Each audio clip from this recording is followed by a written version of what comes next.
And welcome to a very sad Phin Outta fan cast. And I can't play the song due to copyrights. And you feel me? I ain't got money to give these motherfuckers anyway, but I'm gonna try to sing it Nope. to the best of my abilities, Rob. It's hard to say goodbye to To yesterday. yesterday. Oh man. Vintage Rod. December Dolphins, Herbie. Vintage Vintage December. December's Dolphins, man. But before we get to that, man, let's go ahead and give our intros, man. This is the Fin Out of Water Football Fan Cast, Podcast, Football Show, whatever you want to call it. But what you need to understand is this is a football podcast by the fans, for the fans, and we are the fans, man. I am your host, B Herbo. And I got my brother from another mother, Rod, man, in the building for week 15 instant reactions. And I just want to skip past the Dolphins game and get rest of the NFL, bro. We ain't got to talk about the Dolphins, right? We want to talk about the Dolphins? We ain't got to talk about the Dolphins. We ain't got to talk Unfortunately, about the Dolphins. we got to, man. Trust me. Unfortunately, we These do are the have to worst talk about the episodes. Dolphins, man. And Yeah. if you are somebody who's been watching us every single week, then you would know that we have our own personality, our own little things that make our particular brand of football discussion a little different. And one of those things is this. Rod, man, does something when the Miami Dolphins win, and he does something when they lose. And if you are very keen and you have an astute eye, you might know what that is. Rod, man, what piece of clothing are you missing today, sir? Herbie, well, normally, when the Dolphins, well, I can't even say normally, but whenever the Dolphins take care of business, your boy likes to rock the Dolphins hat, Mm. the Dolphins Mm, mm, cap, mm, mm, mm. shining head, you know what I'm saying? Like right here for everybody to see, that's my squad when they win. But today is not the case, man. Today that's Today not is the not the case. case, and all we have to see is a beautiful, blinding shine of gold right on the top of your head right there, dog. Unfortunately, dog. That light is beaming and it is very reflective, dog. So the fact that I see that crisp, shiny bald head means that unfortunately the Miami Dolphins lost, man. So right, let's get right into it, baby. The Dolphins failed to take off in Houston, aka Houston or Miami. We have a problem, man. So let's get right to the game, Rob. Talk to me, man. What happened, baby? Okay, Herb. So first and foremost, before I get into the game, I want to get two things off my chest. Number one, I want to thank everybody who's been tuning in, anybody who's been liking the content, subscribing, Absolutely. comment, Absolutely. sharing our stuff. Like, Absolutely. dude, Herbie, you seen we've had mad growth in these recent weeks because we're trying to build a community here for ourselves and we can't do it without y'all. So much appreciated for everybody showing love. I just want to get that on the front end. The second thing I wanted to say was there you go, Herb. There you go, Herb. Absolutely, man. Like, and Um, and not to cut you off, I just want to get my little 2 piece in. yeah, This is a lot of work. It's just me and you. We don't have a team. We don't have anybody. And the love and the admiration and the comments and all of the stuff that we've shown and have had in these past 3 or 4 weeks in this past month is what keeps me and Rod going. So I absolutely want to piggyback off what you're saying. But go on with your second point, sir. second thing, I want to put out thoughts and prayers to Grant Dubow's family. Absolutely. He was the wide receiver who got hurt in the game, and I know when the quarterbacks get head injuries, it's like top of the line news. And he's like a bench player, but Herbie, it doesn't matter whether you're a guy who gets no minutes or a guy who's a superstar. It sucks to see anybody get that kind of injury, and I'm sure his family was mortified seeing him on the field. They had to cut his jersey off, like it was a big scene. So I don't know exactly how he's doing. I haven't kept up with it since they carted him off the field. I know he went to the Memorial Hospital over there, but just want to put thoughts and prayers out there to Grant Dubow and his family. I'm hoping that he's doing good, but I just wanted to get that out on the front end. Well, I can't Now, clarify on that end. I looked it yeah, up right before we hopped on. He is at the hospital. He is in stable condition. oof, It doesn't seem to beautiful, be anything serious, but it's just one of those things. This is football. This stuff right? happens, and that's one of the brutal parts of the game is that We see that, but the game goes on.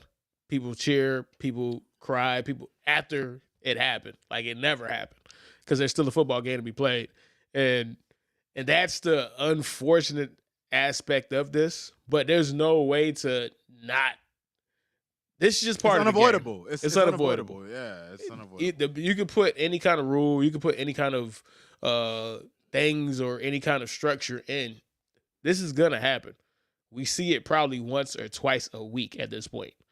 Right. A week, a week. But yeah, I didn't want to go ahead and derail. I just wanted to go ahead and to provide that information that he is in stable condition.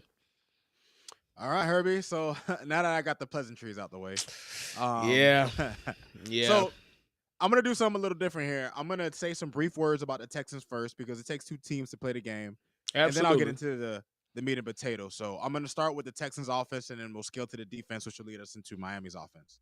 So to start, my thoughts on Houston's offense going in, after watching this game. If I were to describe their offense in one word, Herbie, I would have to say that they left me feeling empty. And the reason why I say that is because when you really watch the game in totality, they only really had one real drive the whole game. Their other touchdown drive that they scored, it came off of one of Tua's many turnovers. Um, and then when you look at it, their other two scoring drives were field goals that were stalled. So the Texans on offense, their offensive line obviously had a rough day. They've been having a rough season, and that has bled into CJ Stroud and his play. He was one of my guys coming into the year. He has not looked like he did his rookie year. You could say he's in a sophomore slump. So, their offense hasn't really been too impressive in this game and in recent weeks. So I was left feeling empty watching them. And listen, CJ Stroud got one of the easiest paychecks he's had today, bro. That man had 130 yards.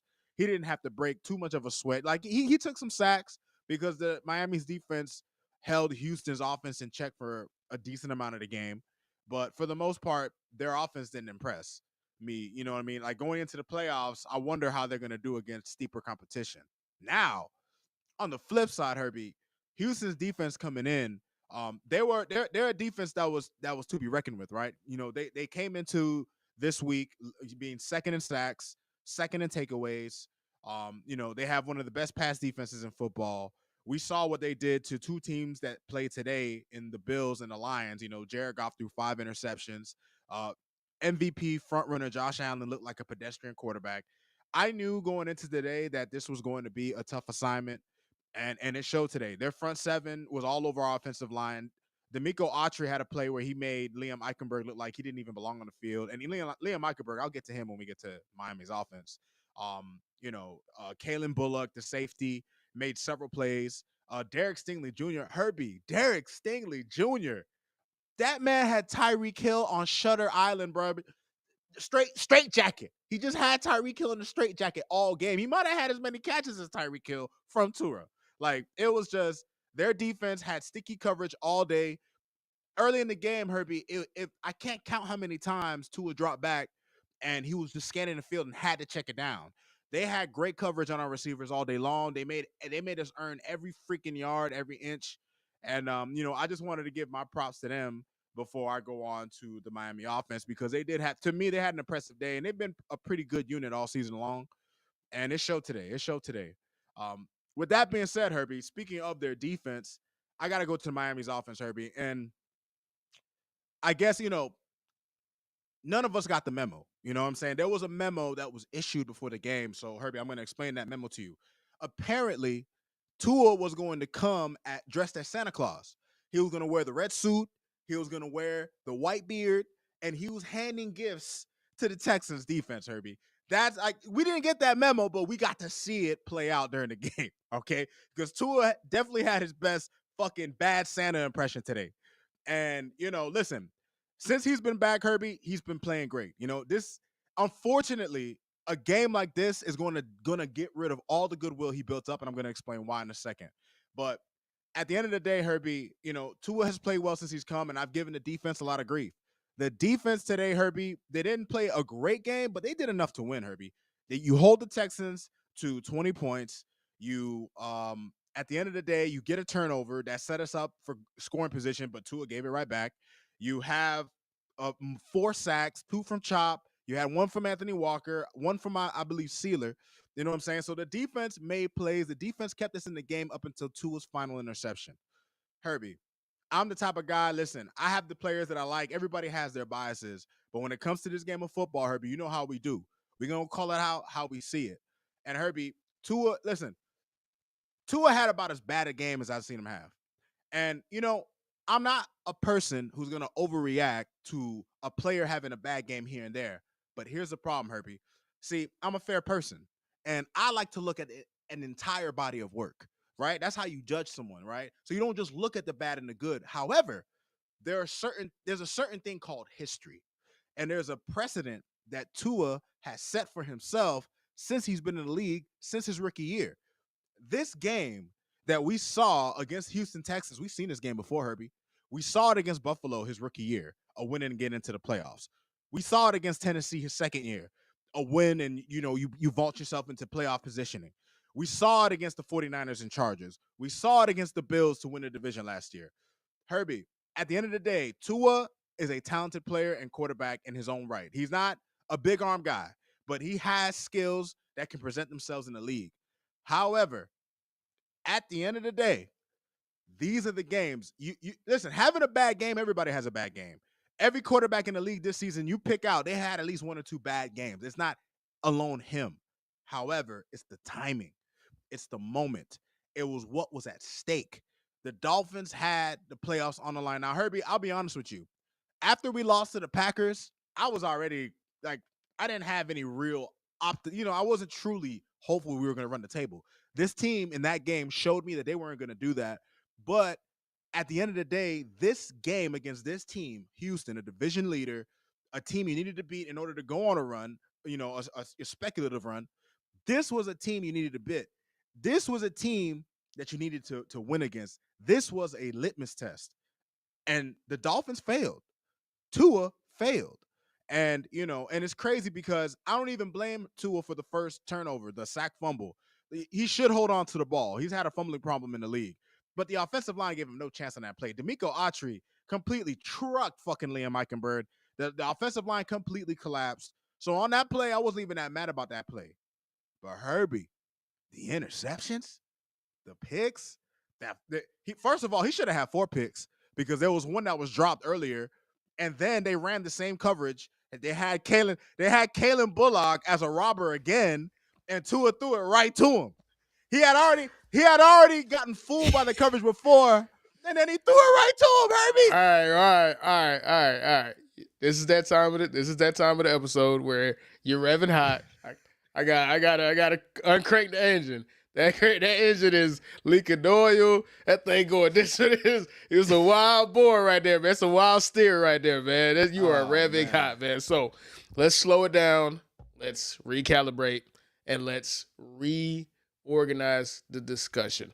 And the thing that I want to harp on specifically is the fact that we have been doing our best to drive home the point that Tua has been playing much better than his reputation would precede him for the past 5 games. And we have been championing Tua. We have been holding up the banner for Tua. Shit, one of our most popular videos is everybody saying, yeah, man, y'all telling the truth about Tua, man. Y'all the only ones really giving it up about Tua, dog. And then he did this to us. Yeah, he did this to us. You can't do this to us. And the reason why you can't do this to us, Tua, is because you can't do it to yourself. You are not in a position to have that game. Every single quarterback in the NFL has a game like that. Josh Allen, Lamar Jackson, Joe Burrow. Joe Burrow had 2 picks today on top of fumbles. You feel me? Patrick Mahomes has terrible games like that. The difference between all of those guys are they have the credibility to where people don't associate that as a referendum on who they are as a player. Mm-hmm. You don't get that benefit of the doubt. Nope. People have been waiting for you to have the bad Tua game. Nobody's going to remember that in the past 5 games you were completing 73% of your passes. Nobody's going to remember that you had a 17-1 touchdown interception ratio. Nobody gives a fuck. What people give a fuck about is the fact that you, for whatever reason, had a magnet attached to the football, and that magnet was attached to Derek Stingley's hands. That's it. That's it. Oh, nobody cares about anything else. And this is my issue with the Dolphins, because when they have the game, when they lose, they don't just lose. They lose in the way that you can't lose. They lost the cold weather game against the Green Bay Packers 3 weeks ago or 2 weeks ago, whatever it was. And then they lost this game because Tua was ass. And I mean BBL ass. I mean Colombian. There's no way around it. Like there's like, even if you're a Tua staunchest, you could be Tua's mama, and you can't defend that. You can't defend that performance, Herbie. You just can't. Like you just can't. You just can't under Herbie. any circumstances. He was atrocious. And the worst part about it is it reinforced everything you said about this team. There is no symbiosis. When the offense is cooking, the defense doesn't show up. When the defense is playing, and again, 20 points when 2 possessions were in your own, was started within the 20-yard line, started in the red zone, one because of a pick six and the other because of another turnover, and to hold them to 20 points, they played really, really well. They played as good as you can, but the offense couldn't get out of their way because one person on the offense decided, man, fuck it, man.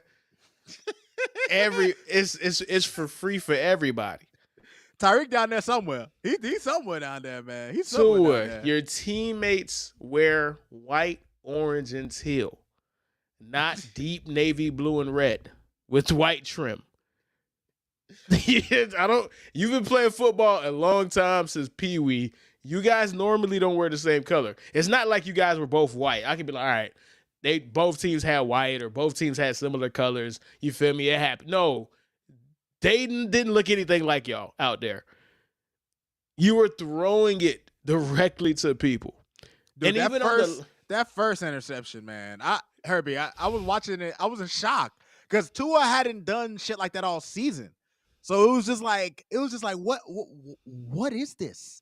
He malfunctioned. He malfunctioned, man. So, is there any last things that you wanted to get in the rest of the game before we go on to what went right, what went wrong, and what the fuck? Any macro points that you wanted to make? If there's any macro point I want to make, Herbie, is just that now the Dolphins are now in a position, and I'm talking about like the management, the front office, and shit like that. They're in trouble. They're in trouble now, Herbie, because the fan base now is on fire. Because this was the game everybody was looking to, right, Herbie? This was the game. This is 5 years of this shit, right? This was like Chris Greer of all people. Mike McDaniel might have some leeway, but Chris Greer of all people needs Tua to come through. And truth be told, Herbie, if Greer is gone after this year, listen, man, I'm happy. I ain't mad. But all right, Oh no, go ahead. Sorry to cut you off. No, you good. You can go on. All right, man. Let's get into it, man. What's wrong? Yeah. All right, let's get into it, man. And if this is something that we do, well, normally we do it weekly, but I figured going forward, it makes more sense to do it after a loss, right? Because if you win, who cares about what went right or what the fuck, right? But when you lose, those are the things that you actually want to talk about. So because they did lose, it does give us an opportunity to pull this one out, man. So week 15 edition of What Went Right, What Went Wrong, and of course, what the fuck? So, Rob, man, starting with you. Out the gate, what went right in your eyes, sir? What went right for the Dolphins, Herbie, and I touched on it briefly before digging into my boy Tua, was the defense showed up today, and like you said, we always talk about it on the show. The Dolphins are allergic to complimentary football for whatever reason. When and you know what? They're not allergic to it when they play weaker competition. Sometimes the offense and defense show up and they look incredible. But when it comes to quality competition, You get one side of the ball, Herbie, and one side only. The other side of the ball will disappoint and piss you off. And this time around against this good team, the only time this season we've played complimentary football against a good team was against the Rams. That's the only time. Outside of that, against every other quality team, is just one side of the ball that's been showing up. And what went right today, Herbie, was the defense. You know what I'm saying? The defense was able to put pressure on CJ Stroud. They did not give up a ton of yards to the Texans offense. They kept their running game in check because the running game is basically their calling card this season. So, I was happy from what I was happy from what I saw from Chop Robinson, who had 2 sacks.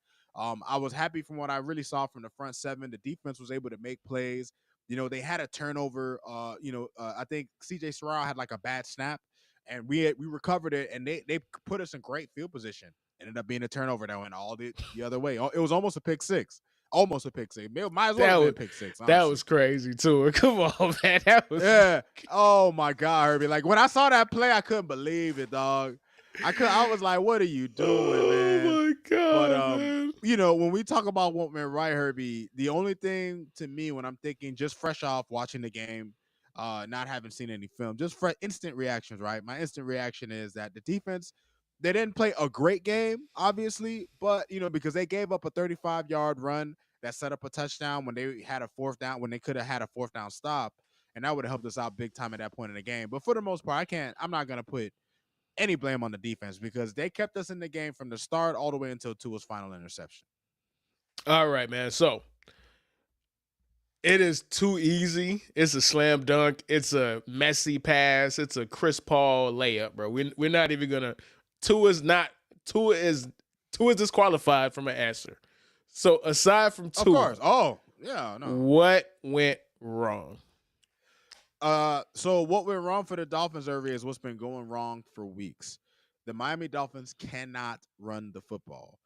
Large in due part due to the fact that our offensive line just does not have the horses anymore.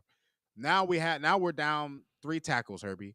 We had 2 backup starting tackles today to pair with 2 regularly bad offensive guards. So the only quality lineman we have is Aaron Brewer, the center.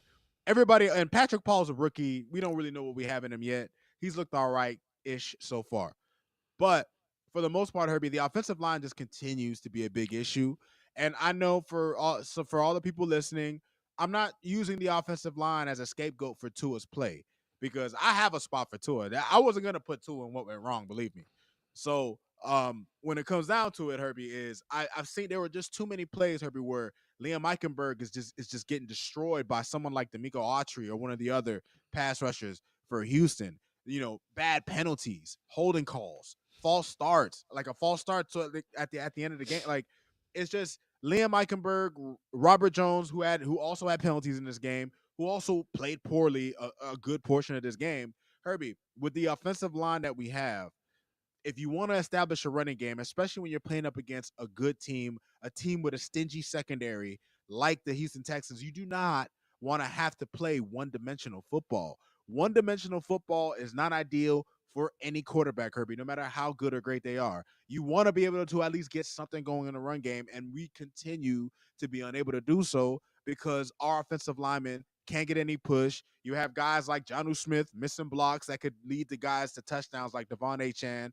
There was a play I saw where if fucking Jonnu makes the block, Achane runs and scores for a touchdown. Like it's things like that that keep the Dolphins from reaching their full potential. And that, Herbie, to me, falls partly on the talent themselves, which falls on, the front office, and then it also falls on coaching. You know what I mean? Like at the end of the day, like it's the coach's job to make sure like these guys are in tune and disciplined with their assignments. That's one thing that impressed me so much watching the Houston defense, Herbie. It wasn't even just them making plays on the ball because Tua was throwing it right to these niggas. What was really impressing me with them was how they were swarmed to the ball. Every time a Dolphins offensive skill player had the ball, they had 2, 3, 4 Houston defenders around them. Like those guys were swarming. They were on top. They were disciplined. They stayed in their lanes. And it's just a shame that the Miami offensive line continues to be a problem. And it's a problem in the running game, and it's been a problem in the passing game. But today, I'm pointing at them specifically for the running game, although they were a problem in the passing game too. All right, man. This one is for all the marbles. this one is the one that really, really could be indicative of why you guys lost, man. So, Rod, I have a question to ask you. What's up, bro? What the fuck? What the fuck, Tua? That's what we say. What the fuck, Tua? Herbie. I'm gonna let the sack fumble slide because that's what No, went wrong. The offensive line. I'm not letting that slide. If put it like this, you watch film, you're gonna watch film on that, right? And you're gonna realize that Tua, that was on him. Because at a certain point, you have to have an internal clock. Because I saw the play, and one of the things that I always try to push back on is a sack, is because of the offensive line. There's plenty of times where you can blame the offensive line, in my opinion. And again, I could be wrong. I'm just going off of how I remember it. But when I watched it, I was counting, bro, you got to throw the ball away. Bro, you got to throw the ball away. Bro, throw the ball away. Up, sack fumble. So there's only so much. And that's the crazy thing. Tua's been, it's just maddening. It's maddening because he has been doing everything correct. And it all, like all of his worst tendencies, all of his worst things about him came out today. Yeah. And I seen it's literally turned on that fumble, because before then he was escaping the pocket. He was getting out. He was rolling out. He was avoiding the rush. He was throwing the ball away. He was throwing the ball away. It's when he got hit and that happened. I don't know if fucking deja vu or something kicked in and he just started to panic and short circuit, but all of his worst tendencies came out. And that was, to me, was on him. He had more than enough time. Because he wasn't even in the tackle box. He could have threw that shit out of bounds. But you waiting for something to develop, you don't got 5 seconds. You have Will Anderson Jr. and Danielle Hunter on that D-line. Get the shit out, dog. Danielle Hunter leads the league in pressures. What do you think's gonna happen? He showed it today. He showed it today. Showed it today. So, nigga, what the fuck? But go on, bro. Sorry to cut you off. No, you good. You good. Part of the reason why I didn't blame him for it was because when they showed the replay, my eyes couldn't leave. Like, to see D'Amico Autry just completely bulldoze Liam Eichenberg. Like, Herbie, I just want to say something, man. Like, I know I'm gonna sound crazy saying this about an NFL player, but I honestly feel like if I saw Liam Eichenberg at like Publix or something, I'd be like, hey, bro, come shoot me the fade, bro. I gotta see if you just football soft or if you just real life soft. Because bro, Liam Eichenberg has me so frustrated that I want to throw hands with that motherfucker. Like, Liam Eichenberg, let me see, like, are you really just football soft or you real life soft, dog? That's how I felt watching that play. But that's neither here nor there. The what the fuck isn't about the O-line, it's about Tua. Now on to the interceptions. Man, Herbie, those interceptions, man, like, listen, Tua, for what it's worth, has been one of the most accurate quarterbacks this season. He's been one of the quarterbacks that goes deeper into his progressions than anybody else this season. This is proven information. But this was a game where my boy was seeing ghosts like Sam Darnold. Like, the first interception he threw to Kalen Bullock. Well, first of all, he should have thrown 2 to him, but Kalen dropped the first one that was supposed to go to, Tua was trying to get it to Jonnu Smith, and he jumped on the wrong. Like, he just read the coverage wrong. Like, he didn't realize that Kalen was a robber. They got him back with the same defensive scheme. Kalen Bullock was a robber again, and Tua just threw it right to him. Right? And then he almost takes that shit to the house, ends up setting up the Texans basically for a score. You look at the 2 interceptions to Derek Stingley, Herbie. Tua tries to fit the ball into super tight coverage, throws it inside when he really should. If he wanted any chance, Herbie, he had to throw it outside, but he really shouldn't have thrown it at all. Like, I thought, like, from what it looked like, Derek Stingley was just sticky on Tyreek. So, and the thing that pisses me off about that, Herbie, Derek Stingley Jr. has Tyreek Hill in a body bag all game, and you just throw an interception to this nigga. The defense has made a stop. We managed to have a minute and 50 seconds left. We have an opportunity to drive downfield and actually tie the game, despite all of the bad will you put up in this game, despite how poorly you've played. Herbie, we have seen this from NFL quarterbacks. We have seen NFL quarterbacks have terrible games, and then at the end, they pull through, they get the win. So I always try to give a guy their grace until the game is over because you could always fix it. But what do? You give the ball right back to Derek Stingley Jr. for your fourth turnover of the game. Listen, Jason Sanders missed the PAT last week too. So obviously, to say that he's the what the fuck this week, I mean that PAT didn't mean shit in the end. The what the fuck this week has to be undoubtedly Tua turning the ball over. Yeah.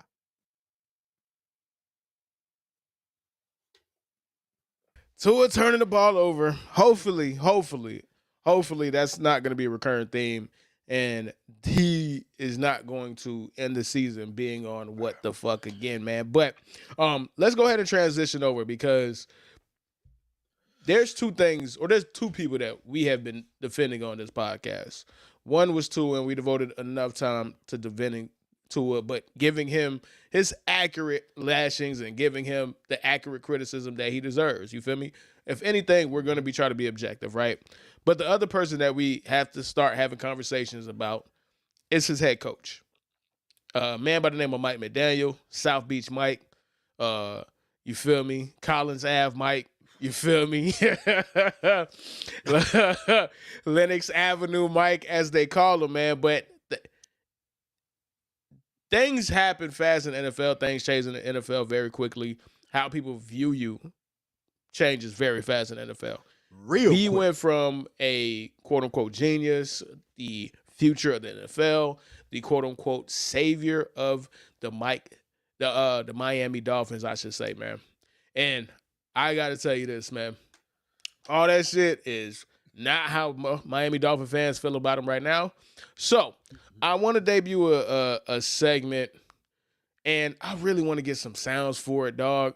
But we're gonna call it. I'm gonna say it. And fans, the people that's watching, give me some grace. You feel me? A lot of this shit's on the fly. But I debuted a new segment, Rod. What did social media say? Think of a game show. You feel me? Think of a game show. The reason why I said let's play this game, and I got a question, Rod. Mike McDaniel, the seat is scorching. And the reason why I say the seat is scorching is because his reputation is taking a hit, man. So the people that's watching, what you're looking at is some reactions and some of the things that are being said about Mike McDaniels on the internet in social media land, man. So as you can see, we have Mike McDaniels against good teams, bruh. Him pissing the fucking floor, dog. Pissing on himself, dog. That's funny. That's pretty fucking funny. You can see it right or no? Oops, my bad. Gotcha. Sorry, guys. There we go. There we go. There we go. There it is. Oh, man. Betting on the Dolphins to lose a must-win game on the road in December is the easiest money you'll ever make, and I make it every year, bro. That's how they talking about your team online, dog. Oh, man. From bad clock management to poor fourth down decision-making to being out-schemed every big game, Mike McDaniel has proven he isn't a head coach, not yet at least. They need to completely clean house, but we know all they won't. It's infuriating to be a Dolphins fan. And then this right here is probably the most damning of all of them, Rod. Mike McDaniel now has a 3-15 record against teams above 500. Inexcusable. So, how do you feel about what the temperature, the conversation, and the rhetoric going around Mike McDaniel online? Do you agree, disagree, or do you see where people are coming from? The floor is yours. Well, Herbie, when it comes to Mike McDaniel and his tenure at the Dolphins, I try to look at things overall, right? I try to look at everything he's brought to the table that was good and everything that's been bad. And he's brought a lot of good things to the table, right? He's brought um good offense. He brought what's been generally a good offensive scheme.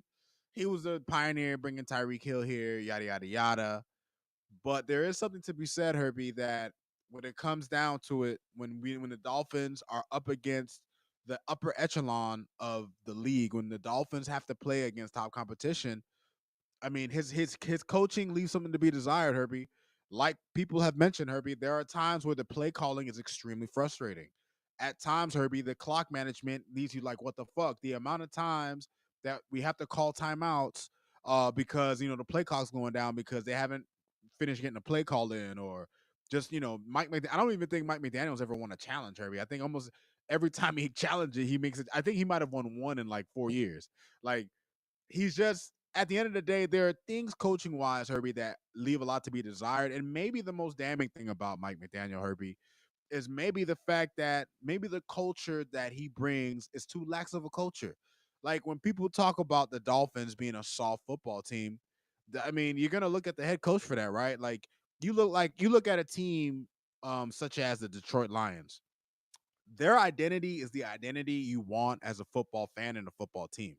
Despite how they look today, obviously, we'll talk a little bit about that game later. Despite how the Lions might have looked today up against a Super Bowl contender like themselves, the Lions in general have established a culture of physicality, a culture of being tough. You know what I'm saying? They have established a culture of being mentally competent and tough in certain situations, in many situations. So that has not really been the culture in Miami. The Dolphins have been finesse team, slightly gimmicky team. We do some clever things. He has some clever play designs, but if you ask me, Herbie, maybe Mike McDaniel being a head coach might have been too soon. Maybe there are certain things that he lacks right now. And it sucks, Herbie. It sucks that the Dolphins always get guys before they hit their stride because Dan Campbell was an interim coach here. But of course, he's with the Lions and has a chance to go to a Super Bowl, obviously. You know what I mean? Like, it's just, it destroys me sometimes because I feel like I'm looking at Mike McDaniel now, and maybe now's not the time for him to be a head coach, but I could imagine him stepping down or getting fired and going to being an offensive coordinator for a while and then getting another shot. Like he's somebody who would get another shot and would likely be very successful. But as of right now, Herbie, he does leave a lot to be desired. And this is coming from someone who likes him as a coach. There's a part of me that doesn't want him to go quite yet, just because I feel like he still has room to grow. But Herbie, you can only wait so long. And part of the reason why I don't want him to get fired is because I feel like continuity is something that is important. And this season is marred by the fact that Tua got hurt. Like the games we lost are games we would have more than likely won with Tua had he not gotten hurt. And unfortunately for Mike McDaniel, him and Greer not having a plan in place for when Tua went down will ultimately possibly be what ends up getting them canned. You know what I'm saying? Like you knew your quarterback was injury prone, and when it happened, you didn't have a solid backup plan for him. And the fact that every time Tua goes out, the team just looks so putrid. The team looks putrid in big games with Tua, and then without Tua, they're just terrible in general.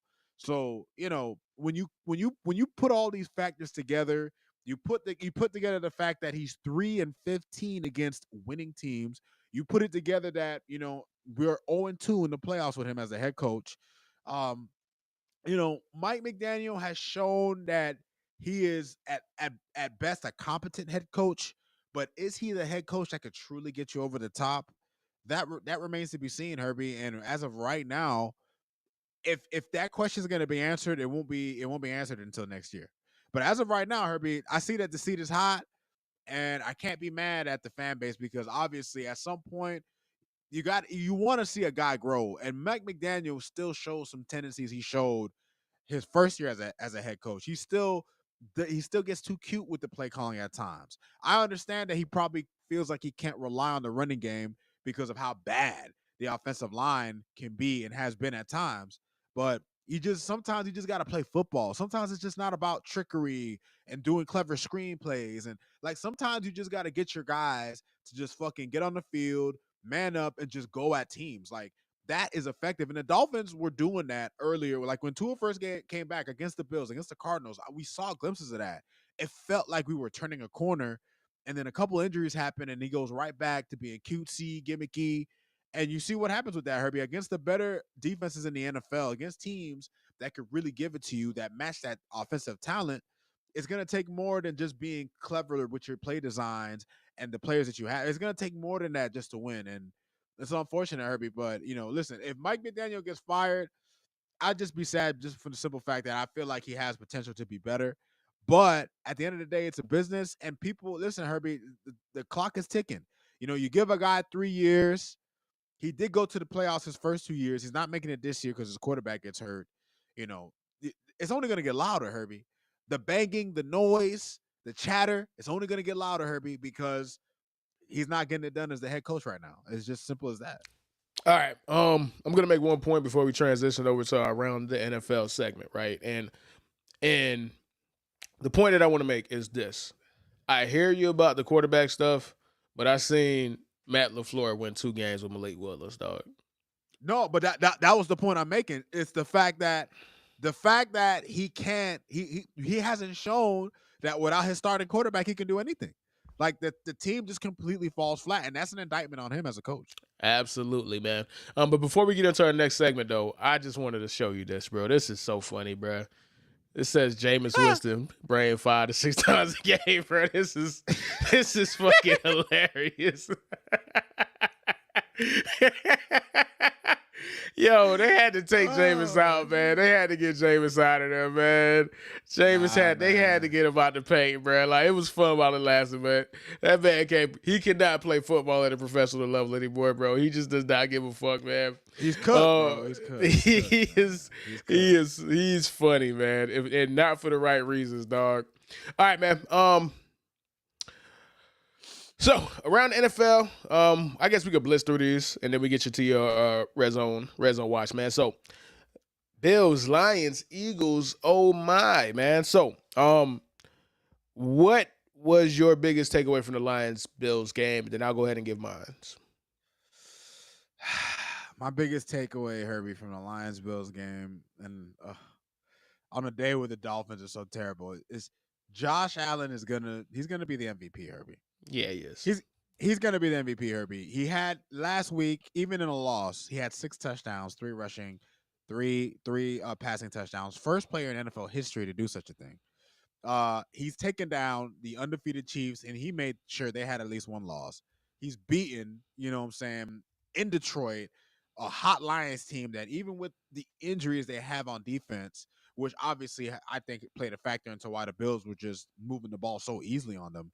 Despite that, the Lions defense has performed admirably well in the absence of, some of their injuries.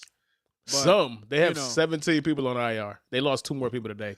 And spoiler alert, crazy. that's gonna allude to my biggest takeaway. But let's focus in on the Josh Allen part. You got to understand this, and this is gonna sound crazy, but we have to put things in perspective. He has engineered 90 points in the past 2 weeks. His team on offense put up 48 points a day. Last week they put up, or on Thursday, or whatever day they played the Rams, they put up 42. That's 92. That's 90 points in 2 weeks. This is absurd. It's over. It's over. Like he's gonna be the MVP, and I'm not gonna say like this is something that I appreciate about football is when super uber talented dudes fully realize their gifts and fully realize what they're capable of.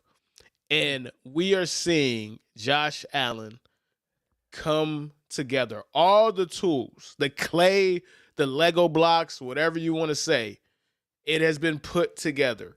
It all came together, and it's all coming together now. And now he's at a point where you can't stop this dude, bruh. Like, Bomani Jones made the point on his podcast the other day when they played the Rams, and he said, watching that game against the Rams, it felt like a Friday Night Lights high school game where one dude was just better than everybody else on the field. Yeah. That's crazy because that one dude is better than everybody else who are the 1% of the 1% of athleticism when it comes to being a football player. The only other person you can say that about this year is Saquon Barkley, and at times Lamar Jackson. But when you're at that point, when you it looks different when you're on the field and you're with all the different dudes, and you're doing it at quarterback. Herbie, it pains me that somehow the Dolphins ended up in a division where you have the GOAT, right, for 20 years, and now we have A and freak. now a freak, and then now we have arguably one of the most talented quarterbacks we've ever had in NFL history because of everything that he can do, because of all the tools that he has, right? And the biggest problem that Josh Allen had in the past, Herbie, was the interceptions. Like he was basically like a big Brett Favre that could run, right? Because he would give the ball away. Josh Allen giveth, Josh Allen taketh away.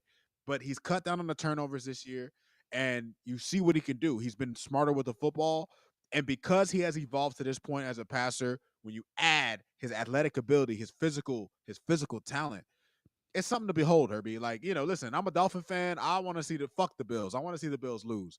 But Josh Allen is going to win that MVP. I would be shocked, Herbie. I don't know what he would at this point. Who's really making a case over Josh Allen right now? Like honestly, like let's be real. Yeah, Who's making a after case over him? this, you can't beat the Chiefs, be the only team to beat the Chiefs so far, and then add a loss at home to the Lions and not be the MVP. And you're the quarterback. Come on, dog. And every time you have your best game, you do it on national television, bro. Exactly. So it's like, all eyes are on you and you balling. and You you balling, balling. All right, man.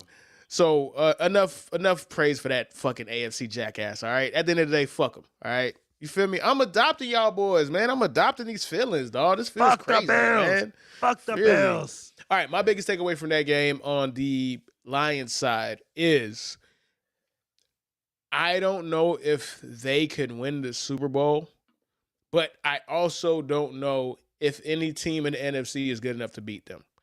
Because the only two people that can actually give them a chance, that can have a realistic chance of beating them, are both flawed. One is the Eagle, and nobody on that team likes each other, and we'll get to them too. And then the other team is in their own division, the Minnesota Vikings, and they got Sam Darnold. All right, that nigga just gonna have to show me. He gonna have to just take my money, bro. Fuck that. Fuck that. That nigga gonna have to take my money because I'm gonna bet against him every time, dog. So he's gonna have to take my money.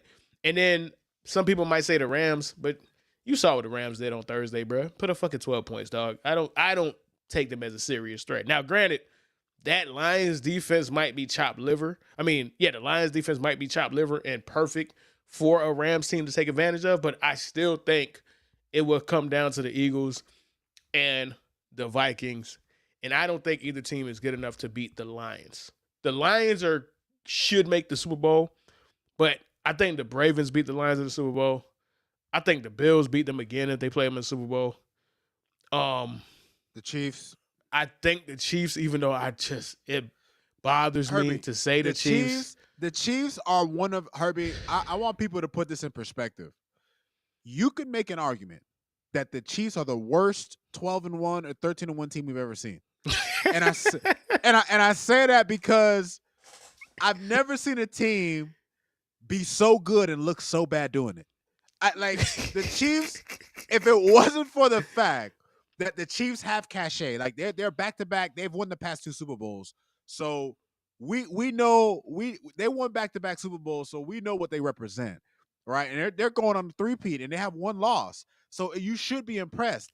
But when you watch the Chiefs games, Herbie, have they had one performance this season that has you feeling like they can be impressed with anything? Like it's crazy. Like they're just one of the weirdest teams that I've ever seen in my lifetime. To be such a winning team, like to be able to snatch victory from the jaws of defeat, like as much as they do, dog. Like it's just incredible to me, dog. But that's neither here nor there. I just had to make that point about the Chiefs. Like I've never heard me think about all the one loss teams you've ever seen. They never looked as bad as these niggas. They look never on a week basis. Like it's crazy. The Patriots were dominating, you feel me, up until they lost to the Super Bowl. That Packers team was dominant until they lost. The Panthers were dominant. Like, this don't feel like none of those teams, bro. But none of them. They just have fucking voodoo, man. And shout out to the homie Greg Wilk, a.k.a. G-Mob in the building, you feel me? Holla at the boy, you know what I'm saying? Go ahead, show love to my dog, man. Pat Loco! Yeah, you tripping though. I listen. I know y'all beat them. Detroit can't even. All right, bro. Let's stop it. Stop Detroit it. Can't even beat them. Listen. Hey, shout out to the Bucks though. Y'all did y'all big one. Y'all beat the dog shit out of Justin Herbert, man. Bitch ass Justin Herbert, dog. Game on the line, nigga. You want to throw behind the sticks on 4th and 8, man? Fucking loser, dog. Don't talk to me about Justin Herbert, man. Don't talk to me about that loser, man. Don't talk to me about that loser, dog. Don't talk to me about my loser, man. All right, let's move on to the Eagles, man. Let's move on to the Eagles. My biggest takeaway for the Eagles is, like I said, man, I can't trust a team when nobody likes each other on the team, bro. I'm sorry, bro. I can't trust that team, dog. Like, they hate each other. They hate each other. It is so funny. It's so funny. The players hate the head coach. The head coach own staff hates him. You feel me? They showing him up on the sideline. You feel me? You got Devontae Smith and A.J. Brown, bro, talk about, bro, this nigga Jalen Hurts his ass. You feel me? And then you got Saquon Barkley. Saquon Barkley is just the nicest guy in the world, bro. Like, you know what I'm saying? Yeah. And it's just like, it's like, dog, I'm not gonna take them serious because to me, if you really break down their record and their winning streak that they've had, they haven't beat any good teams. They haven't beat anybody that you could take serious. I think Baltimore is probably the one quality win they have. That's about it. And you know, yeah. Baltimore lost to the Browns and the Raiders. So what does that really even mean? Like, what does that really even mean? Y'all beat Baltimore. Congratulations. Aiden O'Connell did too, dog. Whoop-de fucking do. Or Gardner Minshew, whoever the fuck it was, bro. Like, Jameis Winston beat them. Like, and he just got benched for DRT. Like, so they have the talent. And that's why they've been beating teams. When your talent is so high, even though fundamentally your team is flawed, you're going to beat on teams that you should beat. Because who can game plan for Devontae Smith, A.J. Brown, Saquon Barkley, a top 3 offensive line, and a quarterback that can run? It's hard to game plan for that. Ultimately, your talent is going to win. But when you get to the playoffs, you're playing teams that are almost as good as you. But they have more character and integrity than you do. So I don't like them in the fucking playoffs at all. And shout out to the homie, man. I definitely see the Bucs beating the Eagles. You feel me? I'm not sure how it would shake out, but they're going to be the both division leaders most likely, or division winners most likely. Listen, the Bucs just put up 40 points on the number 1 scoring defense today. They put up 40. They put up 40 on the Chargers, who was giving up 16 points a game. The Bucs could put that stank on you, on anybody. No disrespect. Me saying I don't think the Bucs could beat the Lions doesn't mean I don't trust the Bucs or don't think the Bucs could actually do something or make some noise in the playoffs. Baker's played some good ball for most of the year. That's the thing, though. That's my only thing when it comes to Baker is Baker be having a little too much chip on his dip. And he almost had too much chip on his dip in this game. And he almost threw a crazy pick. He threw 2 picks last week. Like, he be having some fuck it, I'm him moments, and that shit don't end well, dog. And you know what I'm saying? But again, listen, no shade to the Bucs, my boy. No shade to the Bucs whatsoever, dog. All right, man. Let's go ahead and finish off the show, man, with some red zone thoughts. Rod, what you got for me, dog? All right, man. My red zone watch, it's not gonna be too lengthy today, just a few. So look, my first point I did for red zone watch is Christmas came early for the Bengals. Will Levis showed up in the Santa suit today, man. He had 3 picks, including a pick 6. And man, Herbie. Hey, we got the red zone watch music, man. Let's go, man. Go ahead. Yeah. Give it to us, Rod. Hey, bro, look. Hey, listen, man. Herbie, Will Levis, my man. I don't know, Herb. It's looking kind of rough for my boy. He had to get relief pitching from Mason Rudolph, man. You know that's tough going. To throw 3 interceptions against a struggling Bengals defense that allowed crazy amount of points, lots of yardage all year long, kind of an indictment against him. My second red zone observation today, and this one, look, T.J. Watt might be the funnest defensive player to watch in the league, especially on red zone. Feels like you're always seeing him make a play. And I just want to make an overall point to the Steelers. And they lost to the Eagles today, but I saw their special teams make a play.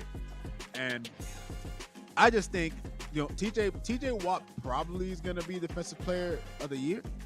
I just think that TJ Watt has, every time you see this guy, he's either getting a strip stack.